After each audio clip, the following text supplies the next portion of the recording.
জামাত শিবিরকে যেভাবে জনগণের অন্তর থেকে বিচ্ছিন্ন করা যায়নি, ঠিক তেমনি ভাবে এদেশের ইসলামের বিজয়কে কেউ ঠেকাতে পারবে না ইনশাআল্লাহ।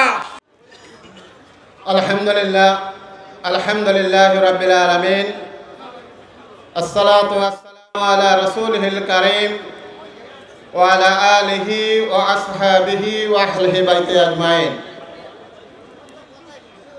শহীদি কাফেলা বাংলাদেশ জামাত ইসলামী সিলেট জেলার উদ্যোগে আয়োজিত আজকের এই কর্মী সম্মেলনের সম্মানিত সভাপতি,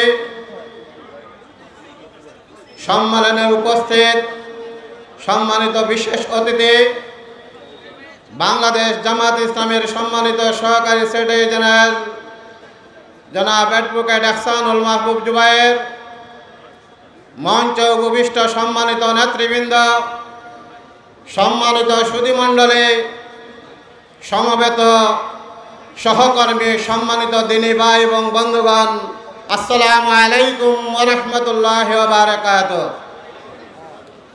সম্মানিত ভাই এবং বন্ধুগণ, আজকের এই সম্মেলন এমন এক সময়ে অনুষ্ঠিত হতে যাচ্ছে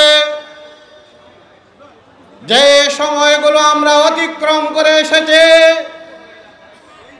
এই বাংলাদেশের জমিনে বাংলাদেশ জামাতে ইসলামী ছাত্র শিবিরকে মাটির সাথে মিশিয়ে দেওয়ার জন্য সুগভীর ষড়যন্ত্র এবং চক্রান্ত করা হয়েছিল। তাদের চক্রান্তের এমন কোন পথ এবং প্রক্রিয়া তারা বাকি রাখেনি। সকল পথ এবং প্রক্রিয়ায় জামাত শিবিরকে মাটির সাথে মিশিয়ে দেওয়ার জন্য ষড়যন্ত্র করেছিল। আমরা লক্ষ্য করেছিলাম তারা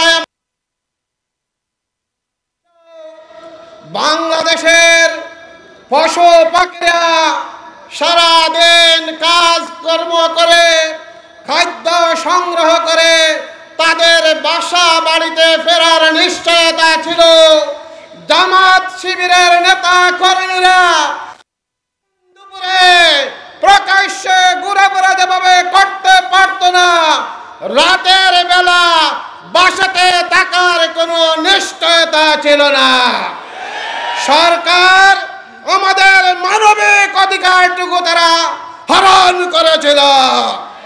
আমরা স্পষ্ট ভাষায় বলতে চাই, এই ধরনের জুলুম নির্যাতন নিষ্পেষণ করে 20 কোটি মানুষের অন্তর থেকে জামাত শিবিরকে বিচ্ছিন্ন করা যায়নি, যা আজকের কর্মী সম্মেলন প্রমাণ করে।